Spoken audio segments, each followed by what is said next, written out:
কিছু কিছু ব্যাপার আছে যেগুলোতে রোজা ভাঙে না, কিন্তু আমাদের মধ্যে ব্যাপক সংশয় তৈরি হয়, কনফিউশন তৈরি হয় যে আসলে কি রোজাটা ভাঙলো কিনা। সেগুলো কি আমরা এবার সেগুলো শুনবো।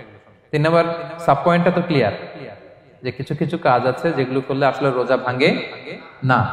Things or actions that don't invalidate the fast, এটা আপনার রোজা ভাঙবে না। সেগুলো কি? এক নম্বর হচ্ছে ভুল করে যদি কেউ খায়, যেটা আমাদের আগের পয়েন্টে আমি ক্লিয়ার করে দিয়েছি, অথবা জোর করে যদি কাউকে খাওয়ানো হয়, তার রোজা ভাঙবে না। এটা আপনারা ইতিমধ্যে জেনেছেন। একটা হাদিস শুনে সহিহ বুখারী, রাসূল সাল্লাল্লাহু আলাইহি ওয়াসাল্লাম বলেছেন, মান নাসিয়া ওয়া হুয়া সাইম ফাআকালা আও শারিবা, রোজা অবস্থায় কেউ যদি ভুল করে খেয়ে ফেলে, ফালিউতিম্মা সাওমা, সেজন্য তার রোজা পূর্ণ করে, তার রোজা ভেঙে গেছে মনে করে সেজন্য খাওয়া শুরু না করে, সেজন্য রোজা পূর্ণ করে। কারণ ফাইন্নামা আতআমাহুল্লাহু ওয়া সাকা, কারণ আল্লাহই তাকে খাইয়েছে, আল্লাহই তাকে পান করিয়েছে। কিন্তু ভুল করে খেয়ে ফেলছেন, এটা তো আপনার হাতে ছিল না। তাহলে ভুল করে খেলে তার রোজা ভাঙবে না, কাজা কাফারা কিছুই লাগবে না, জাস্ট ইউ কন্টিনিউ ইউর সিয়াম। ওকে। 2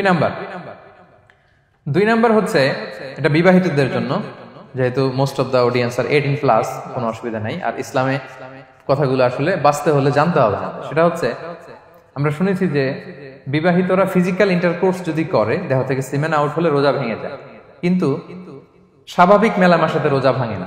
কিস করা, হাগ করা হাজবেন্ড ওয়াইফের মধ্যে, এই যে সখ্যতা, এই ব্যাপারগুলো যদি দিনের বেলায় ঘটে, এতে রোজা ভাঙে না। ব্যাপারটা বুঝতে পেরেছেন না সবাই? একটা দলিল শোনেন। আমাদের আয়েশা রাদিয়াল্লাহু তাআলা আনহা বলেন, কানা নবী সাল্লাল্লাহু আলাইহি ওয়াসাল্লাম ইয়াকাব্বিলু ওয়া হুয়া সাইম, রমাদানের রোজা অবস্থায় তিনি আমাদেরকে কিস করতেন, ওয়া ইউবাশিরু, আমাদেরকে হাগ করতেন, ওয়া হুয়া সাইম, রোজা অবস্থায়। এতে রোজার কোনো সমস্যা হতো না। তবে এটা রিকমেন্ডেড না। স্বামী স্ত্রীর একান্ত মেলামেশা দিনের বেলা রিকমেন্ডেড না, কারণ এটা থেকে সে সেক্সুয়ালি এক্সাইটমেন্টের দিকে চলে যেতে পারে। ফলে ভুল করে সে এমন কাজ করে ফেলতে পারে যেটাতে তার রোজাটাই ভেঙে যাবে। আর ইচ্ছা করে রোজা ভাঙলে কি করতে হয়?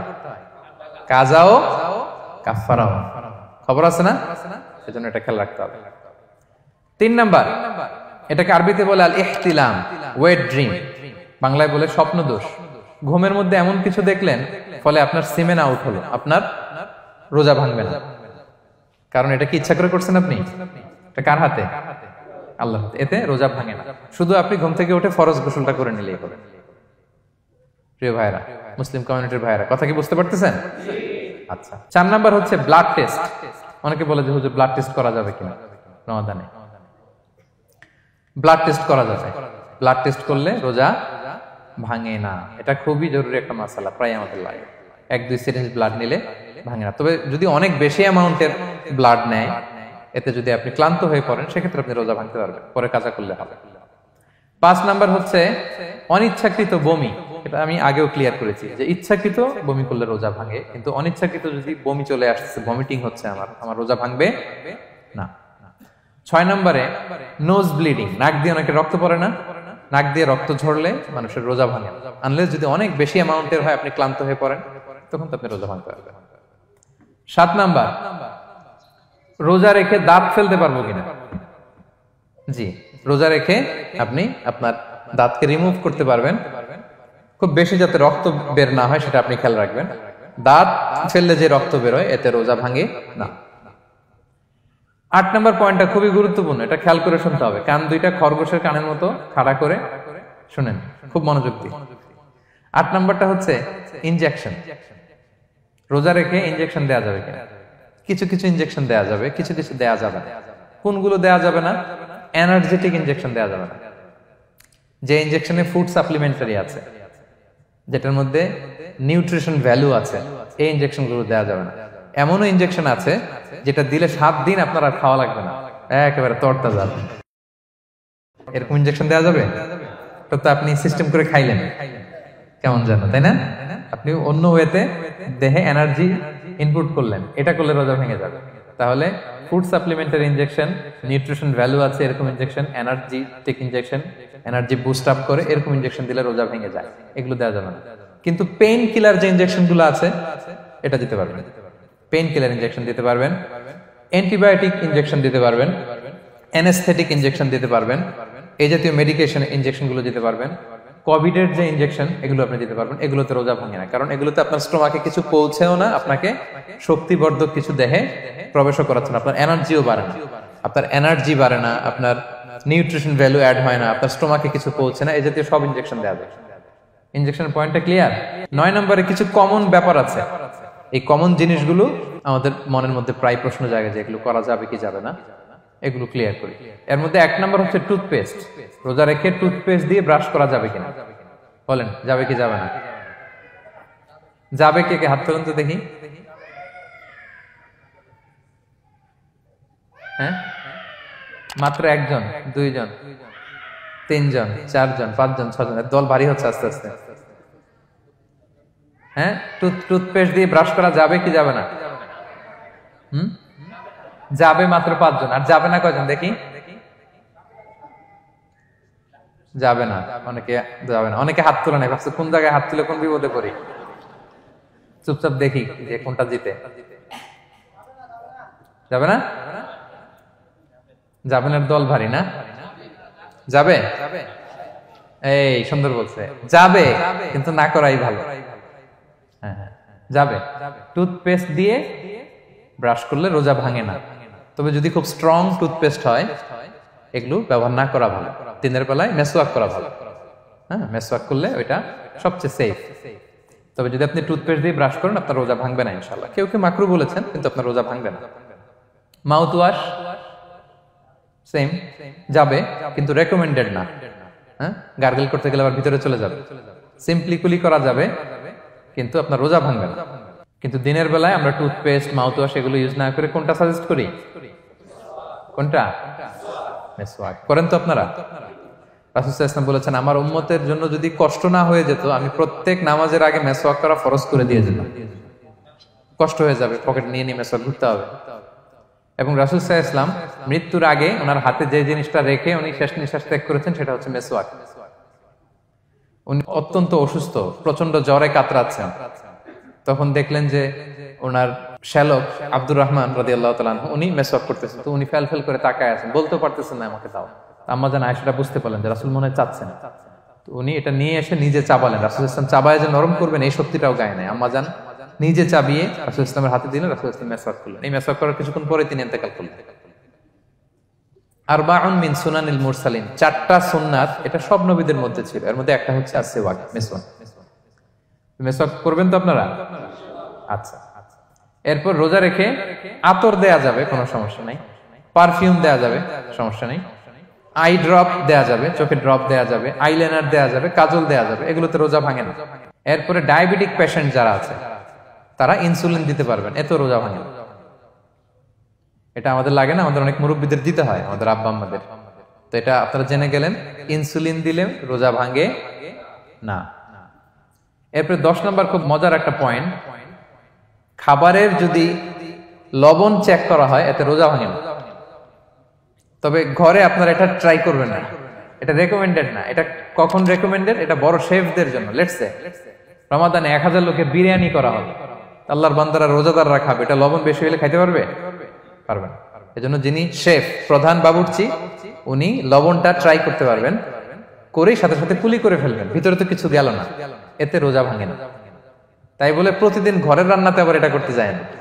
ঘরে 2 জন, আপনি আপনার হাজবেন্ড ওয়াইফ টোনাটুনি একটা হইলেই হইলো, কি বলেন? লবণ বেশি হবে কম হবে, কিন্তু বড় প্রোগ্রাম, অনেক রোজাদাররা একসাথে ইফতারি করবে, এটা তো লবণাক্ত হইলে খাওয়া যাবে না। তো সেক্ষেত্রে শেফ যদি জাস্ট জিব্বা দিয়ে লবণটা একটু ট্রাই করে নেয় যে অ্যাড করতে হবে না, ঠিক আছে, সাথে সাথে কুলি করে ফেলে, রোজা ভাঙবে না। দলিল কি? দলিল হচ্ছে কাঁচা ডালের মেসওয়াক। রাসূল সাল্লাল্লাহু আলাইহি ওয়াসাল্লাম কাঁচা ডালের জাইতুনের মেসওয়াক দিয়ে তিনি সেওয়াক দিয়ে মেসওয়াক করতেন। তো কাঁচা জাইতুনের আপনারা মেসওয়াক করছেন, এটা কিন্তু অনেক লবণাক্ত, সল্টি, এটার মধ্যে একটা ঝাঁঝালো ভাব আছে। তো এটা আপনার জিহ্বায় লাগলে কি রোজা ভেঙে যায়? ভাঙে না। এবং আপনি যদি সমুদ্র অঞ্চলে সফর করেন, সমুদ্রে লেটস সে 1 মাসের, আমাদের এই যে বাংলাদেশে তো এখন এই কি বলে প্রায় 7 লক্ষ টাকা করে দিছে আমাদের হাজিদের জন্য, হজ করতে হলে প্রায় 7 লক্ষ টাকা লাগবে। তো এরকম ঘোষণাও দেখলাম যে নেক্সট ইয়ার থেকে সমুদ্র পথে যাওয়া যাবে কম খরচে। তো কেউ যদি এমন হয় সমুদ্রের সফরে দীর্ঘ সময়, আপনি ওযু করবেন কি দিয়ে? সাগরের পানি দিয়ে। তো সাগরের পানি কেমন? সাগরের পানি দিয়ে আপনার কুলি করতে হবে না? মাছ মজা করবেন না? তা আপনার কি রমজানে যদি কুলি করেন আপনার রোজা ভেঙে যাবে? না, ভাঙবে না। তো এ থেকে স্কলাররা দলিল নিয়েছেন যে এরকম জরুরি প্রয়োজন হলে আপনি খাবারের স্বাদটা লবণটা দেখতে পারবেন, সাথে সাথে কুলি করে ফেলবেন, এতে আপনার রোজা ভাঙবে না ইনশাআল্লাহ বিইذনিল্লাহ। অনেকে প্রশ্ন করে এনজিওগ্রাম করা যাবে কিনা। এনজিওগ্রাম এগুলো করা যায়, এই যে হার্টের পেশেন্টদের জন্য এখান থেকে একটা এই ক্যাথেটার ঢুকায়, যদি এটার মধ্যে ওষুধ লাগানো থাকে তো এটা হার্টের দিকে যায়, এটা স্টোমাকে যায় না, এগুলো করা যাবে। তাহলে এই বিষয়গুলো অলমোস্ট মুত্তাফাক আলাই, মানে সর্বসম্মতিক্রমে এতে আপনার রোজা ভাঙবে না ইনশাআল্লাহ বিইذনিল্লাহ। এই পয়েন্টটা ক্লিয়ার না? ক্লিয়ার। এবার কিছু ডিসপিউটেড মাসআলা আছে, মানে যেগুলোর ব্যাপারে ইখতিলাফ আছে, কোন কোন স্কলারদের মধ্যে ভাঙবে ভাঙবে না, এটা আমি একটু ক্লিয়ার করি। এর মধ্যে এক নম্বর হচ্ছে ইনহেলার। অ্যাজমার পেশেন্ট যারা আছে, অ্যাজমা অনেকের দেয়া লাগে না ইনহেলার। ইনহেলার যদি পাফার ইনহেলার হয়, পাফার ইনহেলার যেটা দিয়ে শুধু বাতাস যায়, অক্সিজেন যায়, এটা রোজা ভাঙে না। এটা কি করে না? রোজা ভাঙে না। পাফার ইনহেলার যেটাতে অক্সিজেন পাস করে, রোজা ভাঙবে না। কিন্তু যদি ভ্যাপোরাইজেশন হয়, অথবা একটা আছে DPI, dry powder inhaler, punch করলে একটা পাউডার সহ ভিতরে যায়, অ্যাজমাটা কমায় দেয়, ওই পাউডার দিয়ে করলে কিন্তু রোজা ভেঙে যাবে। ভ্যাপোরাইজেশন হলে বা ডিপিআই ইনহেলার হলে আপনার রোজা ভেঙে যাবে। ইনহেলার ক্লিয়ার তো সবার কাছে? আচ্ছা, এরপরে যাই সামনে। সাপোসিটরি বুঝেন তো না? ডুশ বলে, প্রচন্ড জ্বর কমে না, তখন ডাক্তার বলে যে পায়ু পথে, অ্যানাল পিল বলে এগুলাকে, পায়ু পথে এটাকে ইনপুট দিতে হয়। এই সাপোসিটরি এটা একটা ডিসপিউটেড মাসালা। হানাফি স্কুল অফ থটে রোজা ভেঙে যায়। আমরা যেহেতু বেশিরভাগ হানাফি স্কুল ফলো করি, হানাফি মাযহাব, তো আমরা এটাই সাজেস্ট করি সাপোসিটরি না দেওয়া। তবে অন্যান্য স্কলারদের মতে রোজা ভাঙবে না, বিশেষ করে ইবনে তাইমিয়া আলাইহি রাহমার মতে রোজা ভাঙবে না। এখানে প্রসঙ্গ যেটা হচ্ছে, সাপোসিটরি সাধারণত দিতে হয় ইমার্জেন্সি পিরিয়ডে। কি বলেন? জ্বর আর কমে না, কঠিন অবস্থা, তো ওই অবস্থায় তো রোজা এমনি ভাঙা যায়। প্রচন্ড অসুস্থ হলে ভাঙা যায় না রোজা? ভাঙা যায়। তো আপনি রোজা ভাঙবেন, পরে কাজা করে ফেলবেন, সাপোসিটরি দিবেন, অসুবিধা নেই। আচ্ছা, এয়ার ড্রপ, কানের যে ড্রপ আছে, এটার মডার্ন স্কলারদের মতে, যে ফিক একাডেমি গুলো আছে, এদের মতে রোজা ভাঙবে না, কিন্তু হানাফি স্কলারদের মতে রোজা ভেঙে যাবে। তো আমরা সাজেস্ট করি এটা আপনি না দেন, আগে পরে দেন। 3 নাম্বার, হার্টের পেশেন্টদের একটা ওষুধ দিতে হয়, এটাকে নাইট্রোগ্লিসারিন ট্যাবলেট বলে, জিহ্বার নিচে দেয়, দেওয়ার সাথে সাথে বডি এটা অ্যাবজর্ব করে ফেলে, ওষুধটা থাকে না জিহ্বার নিচে। জিহ্বার নিচে এটাকে প্লেস করলে সাথে সাথে এটা বডি অ্যাবজর্ব করে, এখানে আবার পাম্প শুরু হয়ে যায়। তো হার্ট অ্যাটাক করলে এটা দেয়। আধুনিক যে ফিক একাডেমি গুলো আছে তাদের মতে রোজা ভাঙবে না, কিন্তু হানাফি স্কুল অফ থটে তাদের মতে যেহেতু সম্ভাবনা আছে কিছু চলে যেতে পারে, যদিও যায় না, হানাফি মাযহাব হচ্ছে খুব ইহতিয়াত অবলম্বন করে, অত্যন্ত বেশি সাবধানতা অবলম্বন করে। কিন্তু মডার্ন ফিক একাডেমি গুলো তাদের মতে হার্ট পেশেন্টদের জন্য নাইট্রোগ্লিসারিন ট্যাবলেট যদি জিহ্বার নিচে রাখেন রোজা ভাঙবে না। হিজামা, কাপিং, হিজামা চিনেন তো? হ্যাঁ, হিজামা করছেন কেউ এখানে? আপনি করছেন, আর কেউ? অনেকে করছে দেখি মাশাআল্লাহ। এটা এখন অনেক পপুলার হচ্ছে, রাসূল সাল্লাল্লাহু আলাইহি ওয়াসাল্লাম কিন্তু করতেন। এখন দেখবেন যে অনেক বড় বড় সেলিব্রিটিরা, অ্যাথলেটরাও করে। এরকম কাপিং এর টিউব আছে, পিঠে একটু কেটে ওটাকে লাগায় দেয়, আস্তে করে এই রক্তগুলো বের করে ফেলে, ব্যথা ট্যাথা, পেইন টেন এগুলো কমে যায়। এখন কিন্তু এটার অনেক প্রচলন বেড়েছে। হানাফি স্কুল অফ থটে হিজামাতে রোজা ভাঙে না, অন্যান্য স্কুল অফ থটে ভাঙে। তো হিজামা তো ইমার্জেন্সি কিছু না, আমার দিনের বেলায় কেন রমজান মাসে হিজামা করা লাগবে, আমি ইফতারের পরে হিজামা করলাম। আচ্ছা, ব্লাড ডোনেশন করলে রোজা ভাঙবে কিনা? এক ব্যাগ যে রক্ত নেয়, ভাঙবে কিনা? হাম্বালি মাযহাব অনুযায়ী ভেঙে যায়, হানাফি মাযহাব অনুযায়ী ভাঙে না। আমরা হানাফি স্কুল ফলো করি, সো আপনি ব্লাড ডোনেট করতে পারবেন, ভাঙবে না। তবে অনেক ব্লাড ডোনেট করার কারণে যদি আপনি অসুস্থ হয়ে যান, দুর্বল, ওই অসুস্থতার কারণে আপনি ভাঙতে পারবেন। তবে এটা রেকমেন্ডেড, যদি ব্লাডের কারণে মুমূর্ষু রোগীর জীবন যায় অবস্থা, তখন অবশ্যই আপনি ব্লাড ডোনেশন করবেন, যাতে করে একজন মুমূর্ষু রোগী জীবন ফিরে পায়। তো এই পয়েন্টটা তো ক্লিয়ার না সবার? তো এই ছিল সম্মানিত সুধী কিছু মৌলিক বিষয় যেগুলো করলে আমাদের রোজা ভাঙে না। Be a part of our vision. Do listen and share the khair.